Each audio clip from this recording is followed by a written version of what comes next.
Alright, we are here with Kaalia the Vast. 4-minute 2-2 flying. Whenever it attacks, you put an angel, demon, or dragon from your hand onto the battlefield, tap and attacking. So, pretty straightforward. You just play this, and then you hope you have a big scary thing in your hand that's a demon, dragon, or an angel, and that comes in tapped and attacking as well. There are extremely powerful ones like Avacyn and sometimes Gristlebrand, and there's a lot of removal, but Avacyn is really the really good one. I guess this one as well, because it's almost the same as Avacyn, because a lot of demons and dragons and angels fly. So, those are both almost the same, which is kind of interesting.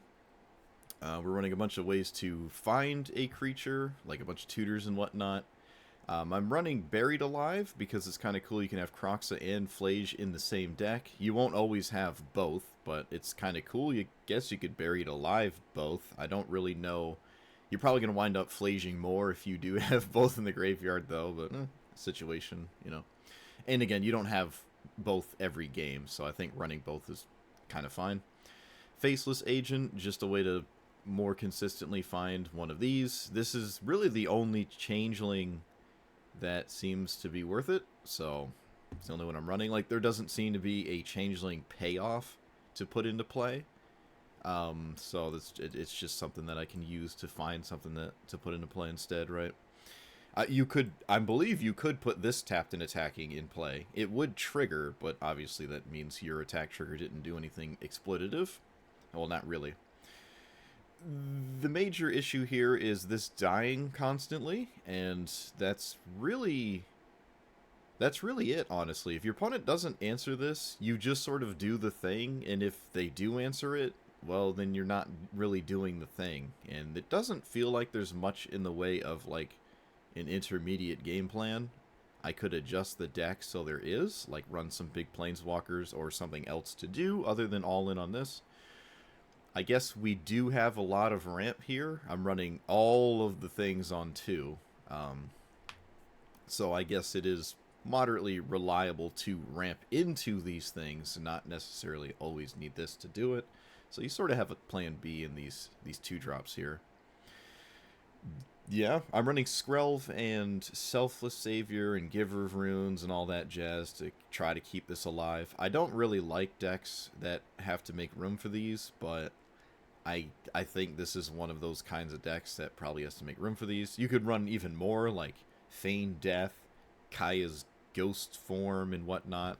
I am running Malakir Rebirth, but I don't know. I just going all in on this 4-minute 2/2 flyer feels kind of weird. And it also, like, sometimes doesn't really get to do much against certain strategies. Like, I feel as though stuff like Nadu might just be unwinnable, but I don't know. You do have an issue where you're running a boatload of mythics and rares, to have your payoff.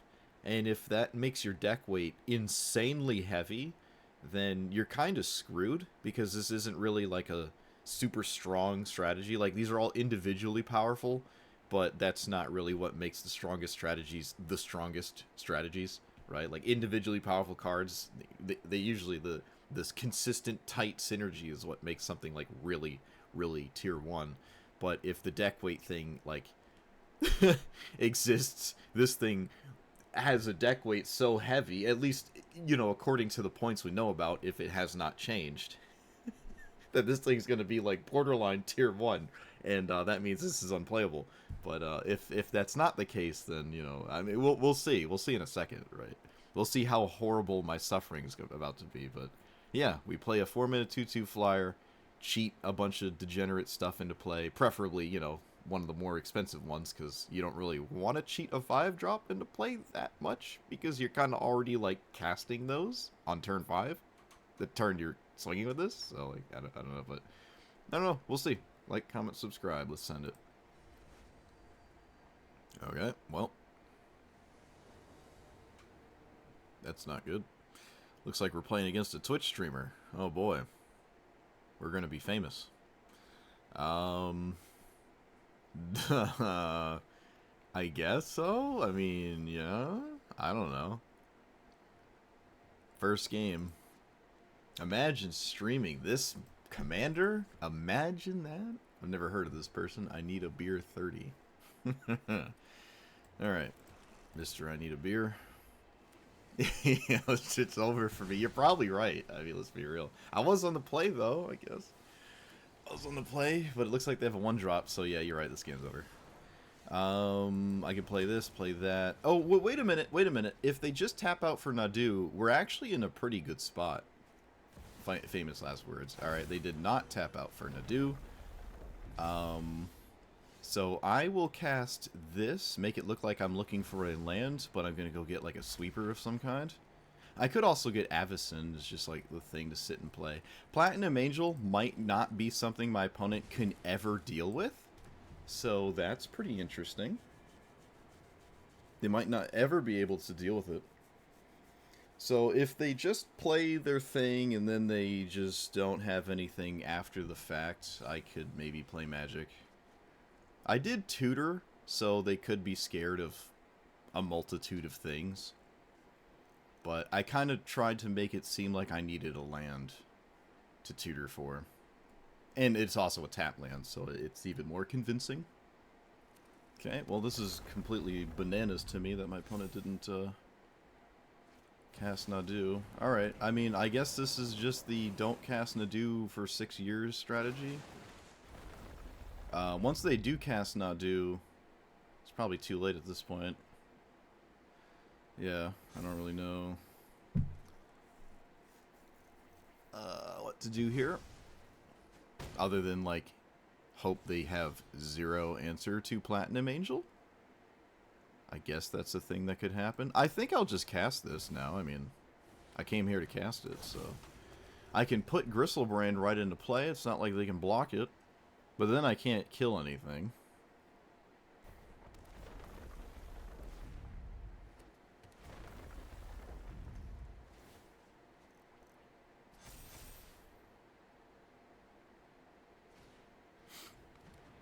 This is the most brain-dead strategy. I can't believe this isn't banned. This is far more egregious than Pock has literally ever was at any point. This is in a league of its own. This makes Pock look like a pauper deck. Actually, for the most part, it kind of is. Well, it's not like I'm going to block, bro. Alright, well, this is boring. Tapped and attacking means I can't put Platinum Angel in play. I could do this card, but I don't know how Gristlebrand is wrong, so I'm gonna just do that. I love how Nadu can just draw more than Gristlebrand. Nadu's just like, oh yeah, no, I'll just draw more than Gristlebrand ever could. Like, oh, cool. That's nice. Oh, it doesn't cost you any life either? Oh, wow. Excellent. So I can sweep the board, and then I can reanimate Gristlebrand again. I can also just, proceed to lose no matter what I do, and that's also a thing. I can't cast the second sweeper.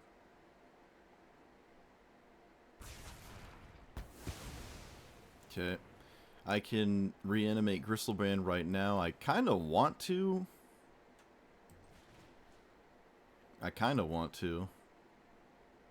I feel like that's the strongest thing I can do in my deck, so. Let's go to discard, get rid of you, get rid of you. Actually, let's get rid of the tap lands. Alright, I mean, Swords to Plowshares could maybe disrupt whatever it is my opponent chooses to do now.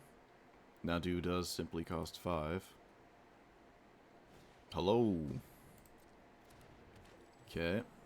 I would love Nadu. Okay, no Nadu. Unfortunate. My opponent's playing Keenan? Does that change anything here? I feel like it doesn't. I feel like that doesn't change anything. I think I should probably kill Keenan.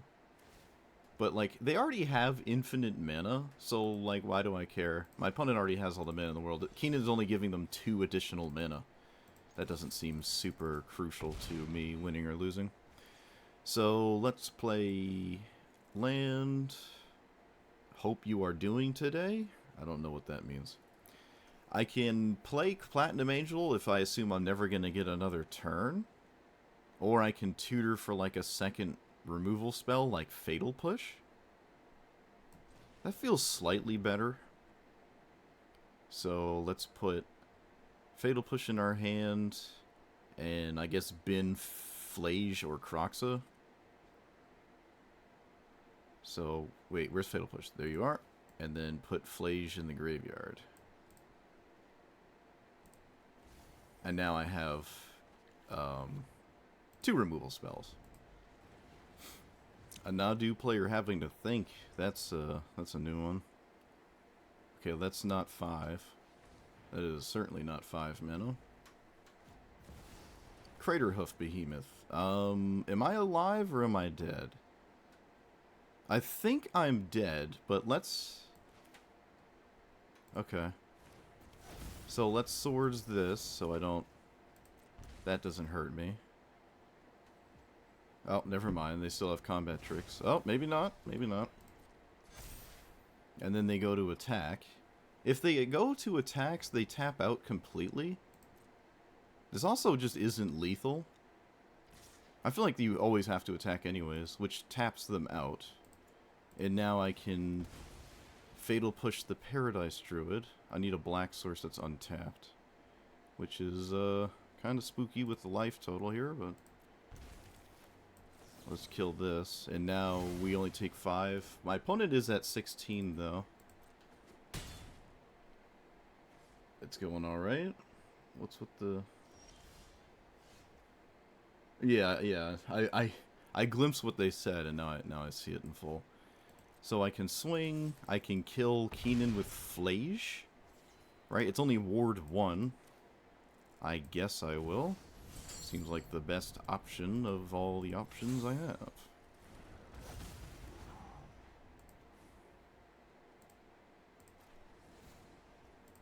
You could make the argument killing the Llanowar Elves is better, because Llanowar Elves is the only thing tapping for mana in this situation. So let's play land, and do we pay 7? There's not much haste in my opponent's deck. I did it. I beat Nadu. That's nuts. I beat Nadu, and they didn't, like, they had the nuts, too. Like, wow. That's insane. That's insane. And it was a streamer. I beat streamer Nadu. I like this card, but kind of already have things to do. And it's not a mana, so... Double MDFC land. Fascinating. Oh, wait, that's a path. Never mind, that's a pathway. I lied. Okay, Yep. Opponent's hand is, not particularly that great. Let's get rid of Malakir Rebirth. Play this land and pass. Opponent's hand is pretty out there, not gonna lie.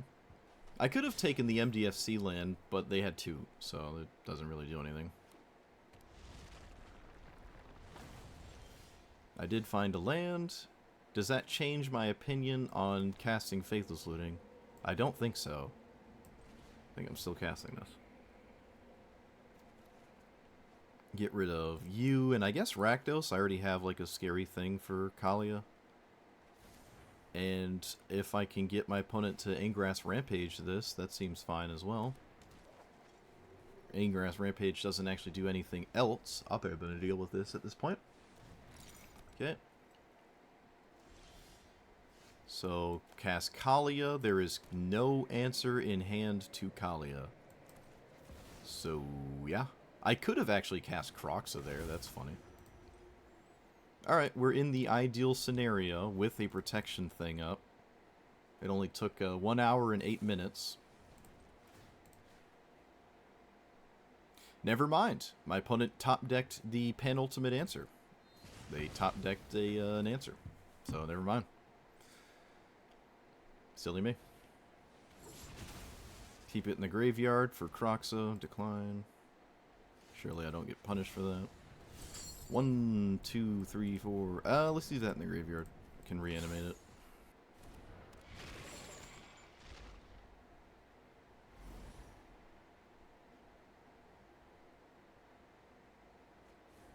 They got rid of the big card that could have been scary. Guess they were never casting it, especially with not answering Croxa. Their hand's going to kind of get, like, dumped. So, alright, looks like Desperation, find cards from my deck. Fair enough.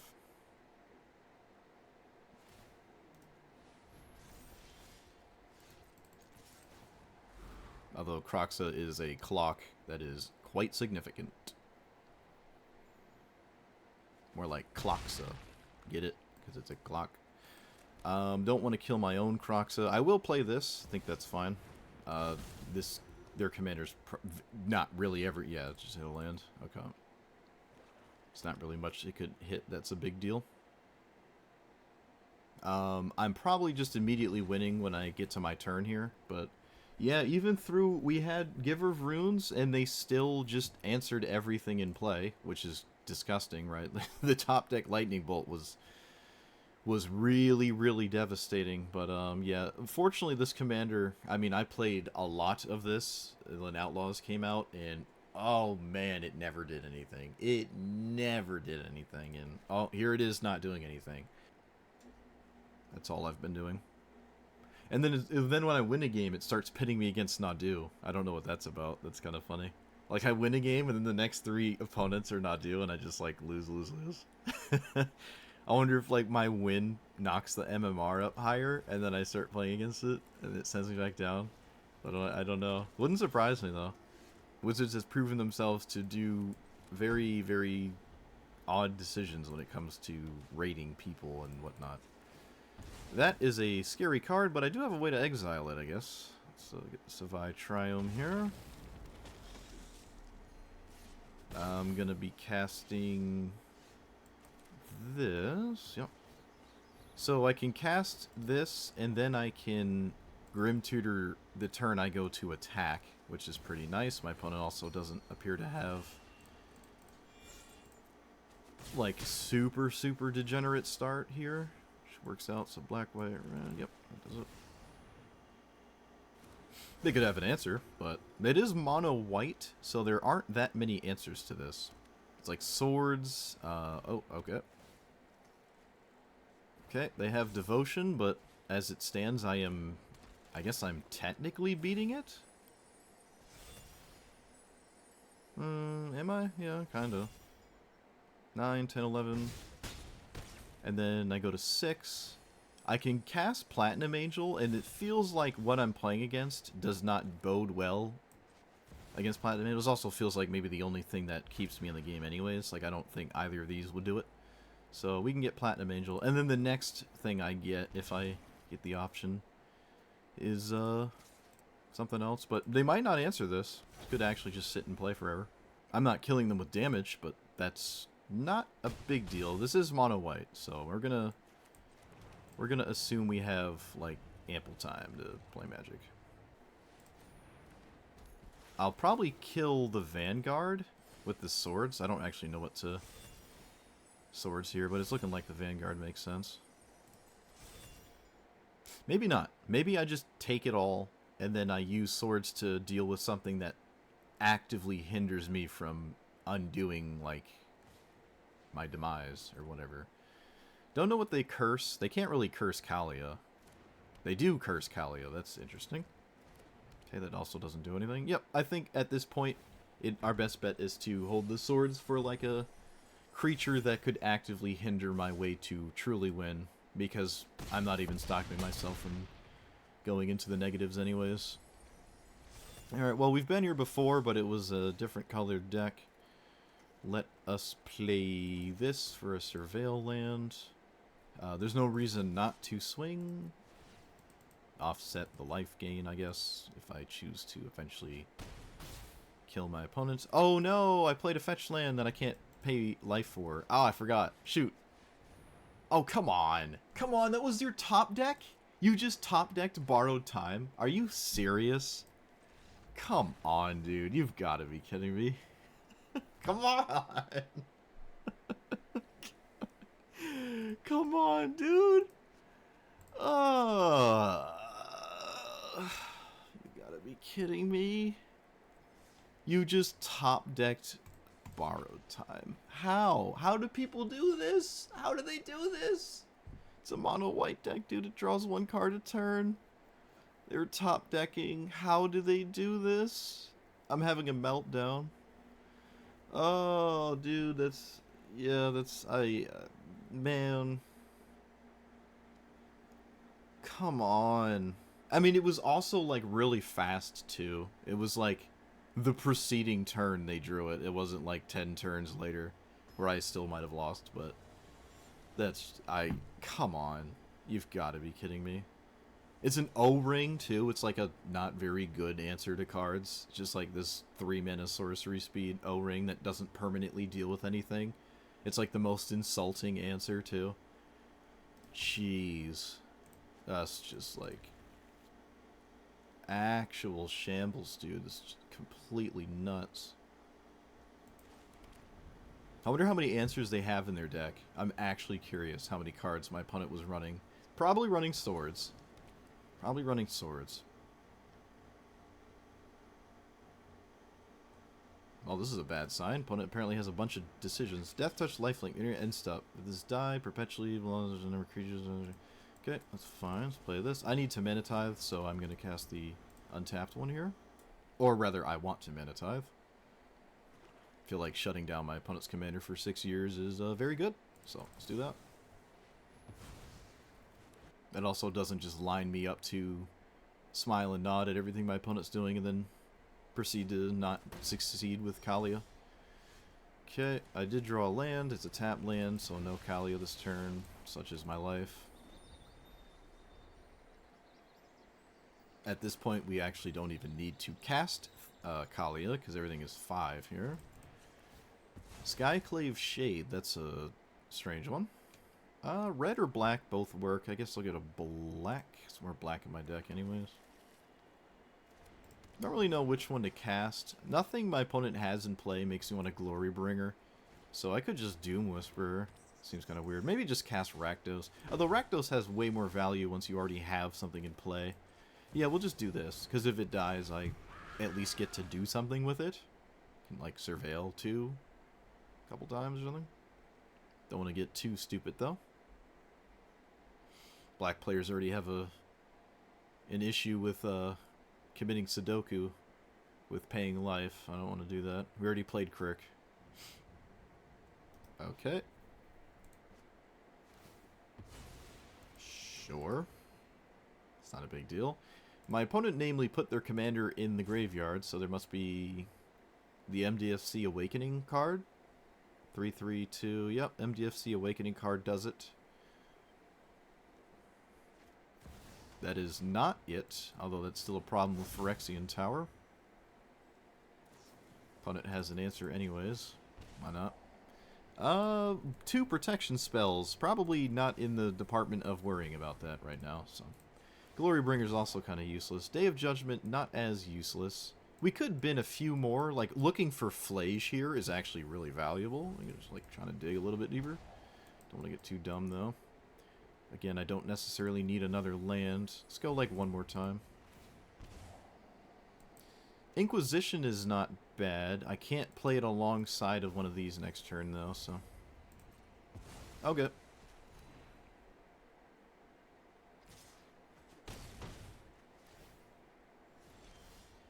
Final Parting was a profoundly good draw. Let's put Flage in the graveyard and put... I could... Grave Pact is a problem. Do I have any answer to Grave Pact? So Flage in the graveyard. And how do I get around... March? Does March do it? Yes. Okay. So that goes to my hand. We get Flage out. I can cast Flage a few times, actually, and it doesn't have to kill... whatchamacallit. But I probably have to take a whole turn off to get rid of this Grave Pact, which is really miserable. But that's what I put myself in the market of doing. I'm not necessarily dead in the intermediate. Okay, this is for 4, so there's nothing... I can't cast anything.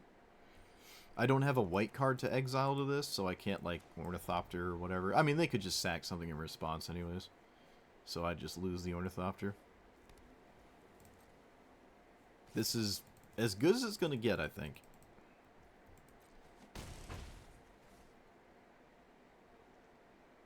Unless my opponent has an answer, then I feel really bad. So, for 4... Boop. But I don't think they could really stop this in a black-white deck. Alright, Flage, you may die a few times, but you know what? That's what I want you to do. That's what you're here for. So 1, 2, 3, 4, 5. Let's kill... Gotta read their commander. Perpetually gets a number of creatures died this turn in your graveyard. End step died, blah, blah, blah. Okay. Let's go face. Both cards in play just come back over and over. So, not really incentivized to do whatever. I could have played Ornithopter first so they don't have Shieldred's Edict or something like that. Persistent Specimen can repeatedly block Flage, which is kind of cool. I like my opponent's deck. I've never seen this commander. Your commander going to the graveyard is, like, kind of miserable, though. But you can play Lurrus, at least to sort of circumvent that. And they so far appear to be a Lurrus strategy, but they didn't have Lurrus. Maybe they just don't own it or forgot or something. Or they just have other things to do. Okay. Sure, yeah. We got past a Grave Pact, which is pretty cool.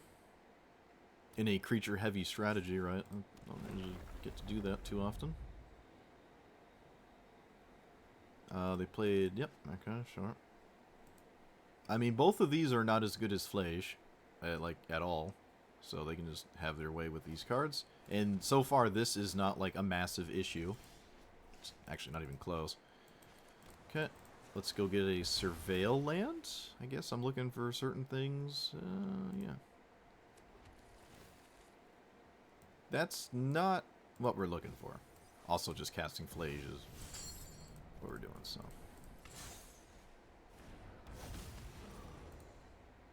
Alright, we are not a Kaalia deck, we are just a Flage deck now. Opponent's going to have to find it in exile eventually. But Persistent Specimen does a very good job at making it so I can't ever really hit them. This enters tapped, so I can ping this and then send the 6th face instead of the opposite. That's kind of true. I mean, they can sack it in response to the tower, so I don't gain any life. So maybe that's just actually not a good idea. I don't know. But that way I do push 6 damage. I just don't gain 3 life. When does this get bigger? Beginning of your end step, if a creature died. Okay, I see. It's pretty big, but it doesn't reanimate itself, so I'm not sure what the end game of what they're doing is. I'm just going to keep doing this. I think because it's tapped and this is tapped, I'll try to kill this right now. And if they spend mana to reanimate it, it's tapped. They have no blockers, and I can actually push damage. Oh, they found a reanimate spell finally? Is that what's going on here? A way to delve it away. They can delve it back to the command zone, cast it. It works too. They can Bajuka Bog themselves. Be kind of weird though, but it is Awakening. Wow. I'm so surprised. Alright, so 4 plus 3 is not 8. I cannot kill it. I can find an answer to it. Swords of Plowshares is not the most ideal answer. Killing it, it can now go to the command zone, and that's also kind of meh. Alright, I don't really know what to find here, but whatever it is, it probably has to deal with this commander sitting there. I could get Avacyn, honestly. I could just legitimately cast Avacyn. 2, 3, 4, 5, 6. Maybe not. Could bank on Platinum Angel. I could sleep the board. I could get Croc. No, Croxon doesn't make sense. I feel like Avacyn's the right play here, but it might be too slow to ever get to it. This is a very tough one. Getting swords does not seem like a good idea. It really doesn't seem like a good idea, so it's... I feel like it's either Platinum Angel or Avacyn. Platinum Angel is castable right now. Let's just get Platinum Angel then.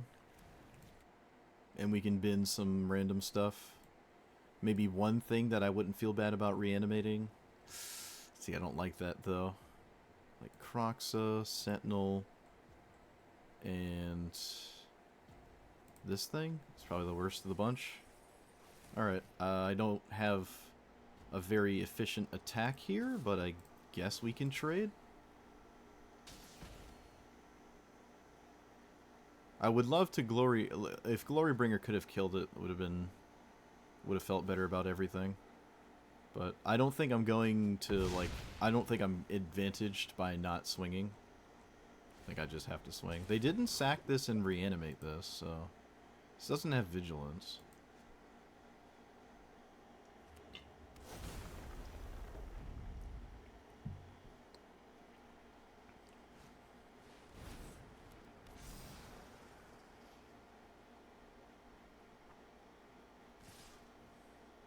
Okay. So this can't block, but I probably still have to try to poke it. I think, so they sack it. Otherwise, I send this face. And I don't think the face damage is doing anything. And with Platinum Angel, I don't think my life total going up. Okay, they didn't actually do anything in response. They should have sacked that in response. Now I feel more comfortable about casting Kaalia, which makes me feel like I wish I had gotten Avacyn, but I mean, this is probably still fine. I don't hate my choice here. But I have a window to cast Kaalia, which I didn't necessarily think I would. Opponent's basically in top deck mode too, and not too concerned about a bunch of things they could or could not do here. And I'm not dead on board, so...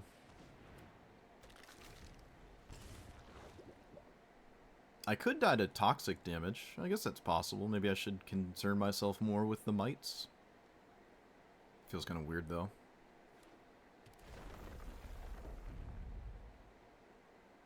Is there anything to reasonably reanimate? No, not really with this brass dragon. Okay, I will block like this and this. Reanimating Faceless Agent with the Brass Dragon actually has value. So I kind of like doing that. I don't know if I'm going to do it this turn. I might have to put the Platinum Angel in play so I don't just die. But we'll see. Yeah, it's starting to look like that might be the case here. I can simply cast it, though. I can sort of do both. I can just do both. So we can do this. We can poke that. We can Brass Dragon. It's probably the best... Yeah, I mean, it's absolutely the best thing to do, so... Let's hope we roll at least a 3, right? Because it is a d20. Opponent did not have a removal spell in response. A good sign, good sign. Okay, we rolled an 18. Reanimating my opponent's cards, I'm more comfortable with dealing... You know what? I'm actually going to reanimate this, so my opponent stops doing that. I feel like there's merit in that. I like doing this. I like doing this. This isn't going anywhere. I can do it again. So, I could also get the last card out of my opponent's hand, but then I would almost be dead if they answered this with their last card. So, maybe it's best to just play this. This mills me, and maybe it's slightly better than the alternative right now.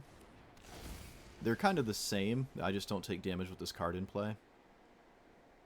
So this works out. Yeah, this makes more sense here because all damage is prevented. And if they do kill it, it can be relevant repeatedly as opposed to this. And yeah, we'll just mill 25. Anti-mana, what do you mean? Oh, okay. I didn't read the card. You're right. I did not read the card. You're absolutely right. I thought you were stuck with a single target. Never mind. You are correct. I did not know that's how it worked. Okay, they sacked a token for some random reason. Alright, we did it. We did it anyways. But you're right. Okay, I didn't know that's how it worked. This is the second time I've hit someone with it and didn't realize. Okay, yeah, so it reanimates multiple targets, so it would have been correct to reanimate multiple targets there. Still, probably, like, everything except drawing something relevant off of this doesn't really matter, right? Okay, taking this is cool. But, yeah, I obviously should have done that. I absolutely should have done that, but... Okay, so it took me 2 hours to win 4 games. That is, what, 1 every 30 minutes you win a game, and most of those wins, almost entirely, actually, none of it really felt like Kaalia was the relevant piece of it. It felt like, oh, I'm just digging for hard casting these, or whatever, because, again, this is always going to die, or you don't have anything in hand to go with it, or your opponent kills you before anything you do matters anyways. And Nadu is everywhere, and Nadu fits the bill for all of that. So, like, it's terrible. I played against it a single time ever, and it won because it had turn 3 Gristlebrand. It was like Dark Ritual or something into Gristlebrand on turn 3, and I couldn't do anything, and I lost. Like, of course, I spend 2 hours trying to do that. It never happens, but the one time it's in the command zone on my opponent's side, it happens immediately. So whoever was playing this commander, whoever that person was, I guess keep playing the commander because you just have that happen. But we did not ever have that happen, and other than trying to cheese out a victory, your commander's really bad. It's so vulnerable. It just doesn't do anything. Every game, I'm like hoping I find Kratza, mostly Flage, or a Gristlebrand off of a creation of Avacyn. I'm like immediately thinking about other ways to actually play the game that don't involve Kaalia, because once I see what I'm up against, 90% of the time I'm like, alright, well, Kaalia's out the window. We don't even consider it. We're just going to play like Demons, Angel, Dragon, Mardu jank instead, because this is useless. And it was useless. It was completely useless. It was terrible. It just never works. There's a lot of cards that you put into play, even when it does work, that don't actually win the game. I think I lost a game where I drew 14 cards off of Gristlebrand.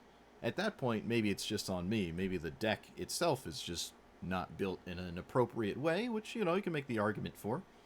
I don't believe we're in the department of boatloads of spot removal. I don't think that's what you want to be doing. Actually, a lot of strategy I was playing against were kind of creature light, or didn't really care if I did kill their creatures, really. So I think where we are now as a format is sweepers, right?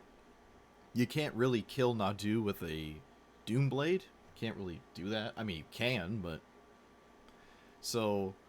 I think this is like sweepers or bust kind of situation, and a lot of my opponent's decks kind of made me feel that way too. It was like, oh, I have 1 or 2 removal spells, and I mean, maybe a little bit more than that because Kaalia always died, but it's just not. What we were trying to do was not happening. All the rocks on 2 to get this into play on turn 3 also wasn't all that consistent. I did find myself with slightly too many tap lands. That's just maybe a deck building issue. But like Fabled Passage doesn't actually help you with a turn 3 Kaalia. It's just that Kaalia is 3 colors, so you need to, or you really want to cast it turn 3 while also having one of those mana sources most likely being colorless. Well, not necessarily.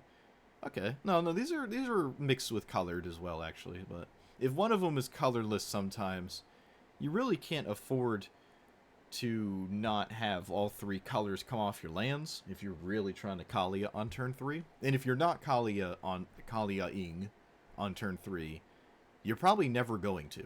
So if you're not playing this on turn 3, it's very unlikely you're going to then play it on turn 4 or turn 5 or whatever. And your window past that turn is now completely irrelevant because you're at the point where you can just hard cast them out of your hand, right? That's why the 5 drops are kind of like They feel mandatory because you need something to actually do, because Kaalia is not an actual real thing to do. It's not realistic. So having 5 drops, curving from a 4 to a 5 is something you probably have to do. And there is some payoff where, like, you can maybe get one of these into play for free. Goldspan Dragon and Glorybringer don't get their attack trigger because tapped and attacking doesn't see the tap trigger, so you can't, like, exert this, or you can't get the treasure. So that's kind of awkward, right? It's like, whatever, I guess. Baneslayer was, I don't think, cast a single time, so that's unfortunate. I think Final Parting was, like, the best card in my deck because I was always looking for Flage and a reanimate spell. The one game I played Creation of Avacyn, it was answered twice, and nothing I did mattered, so that felt kind of bad, but, I mean, whatever. There's not much to say about that one. The discard is fine. Malakir Rebirth does not save you if you try to rebirth your Platinum Angel. It goes to the graveyard. It doesn't immediately pop back in, like state-based actions or whatever. There's a window in which you will be in the negatives before the Angel comes back, so you'll die. So you can't rebirth your Platinum Angel. If that was something you're curious about, we learned that. I did really like Faceless Agent, though, I will say. I like the ability to just consistently find a way to get one of these. It's like, oh, it's whatever it finds. I'm not really all that upset for the most part. Some of these are borderline do-nothing cards, though, even if they do resolve. Like, Demon of Loathing, I think I had in play twice, and it didn't do anything because my opponent had a bunch of random 1/1s. Right? That's kind of the downside of Edict effects. Like, that's why Shieldred is not a real card, or the Whispering one, because Edict, once a turn, is completely useless in this format. Completely useless. So that it's just a big demon that I could cheat into playing it. Yeah, so some of these are not even real payoffs anyways. So, like, the deck just isn't here. Nothing is here. You could make the argument that you wait a turn, and then you give it haste, but then you're just, like, waiting a turn, which offsets you trying to rush into getting them. I mean, it kind of pans out to being the same turn. If you wait a turn to not cast this or whatever for a haste spell, you're still, like... You're still doing the same thing on the same turn. It's just all at once. Actually, maybe even worse, because now you're tapped out completely, as opposed to, like, casting it with 3. Going to your next turn, leaving up, like, Mana Tithe and stuff like that, right? Protection spells, Brave the Elements, but I don't know. Brave the Elements felt terrible every single time it was in my hand. It just never really feels like I'm ever able to protect Kaalia, right? The only realistic way these feel good is if I had Mox Amber, and I just didn't have Mox Amber. You could run the, like, I mean, just drop Brave, it's just not good. I could run the haste equipment, the haste drawbridge. Like, you probably need to run haste things, which gets in the way of certain things you're trying to do, but that's not real. Where is it? It's a 0/4. There it is, like this. Crashing drawbridge, so I can play it on turn... I don't even know. I don't know. Like, if I'm playing this on turn 2, I didn't play a ramp spell on turn 2. So now my commander's a turn slower, just to then give it haste, because I can't play a Mana Rock on turn 3 and also play this on turn 3, which is the idea. I'm now playing it on turn 4. So it's still swinging in the same turn it would have normally swung if I did not play this and played a Mana Rock instead. Now, you don't always have a Mana Rock, and sometimes this is all you have, but you're now playing this card. This is in your deck now. Like, it's better than what we've been doing, so I guess I could put it in, but I mean, you can kind of see what I'm saying there. It's like, this is a must enter on turn 3 kind of commander, and that is not good enough. It's not good enough. So yeah, I can't advise this commander. It's fun to play big Mardu dumb stuff, but the problem is it's hard to have fun when everything you're doing is getting completely annihilated and your opponent's winning in the meantime. It's not like they're simply answering your stuff. They're also just like winning. And there's a lot of auto losses, right? Some commanders, if they don't get the perfect scenario or whatever, you just automatically lose. Like if I was playing against Nadu, they were on the play with the Llanowar elves. You've automatically lost. There's not really, you can't even swing and keep this alive, right? You're not even close to casting it anyways, because your opponent, you haven't even taken a turn. You're on turn 0, and your opponent's casting Nadu the next turn. Like you're not even in the game by the time Nadu's doing something, if they have a mana dork. Even on the draw, if they have a mana dork, it's still really painful, because your next turn is like mana rock, then they have Nadu, and then they start doing things, and then the game's over unless you have a sweeper. But then you cast a sweeper, you're not casting Kaalia. And then by the time it goes to your next turn, you're now casting 5-drops. Because you don't want to cast Kaalia anymore. Like, it doesn't work. It literally doesn't work. The cards are not there in this format. You have to play like paper Magic for Kaalia to work. So like for 4-player normal EDH, I guess, right? That's a place to do it. Maybe Oathbreaker if you're crazy and you know what that is. I like playing that sometimes on Cockatrice, but this doesn't exist. Well, let me know what you thought about the commander. If you have other onions that are not the ones I just chopped up and you want to let me know about them, do that in the comments. Like and subscribe, and I will see you guys next time. Thanks for watching and dealing with my tears for 4 hours. Well, 2 hours. Felt like 4 because we lost so much.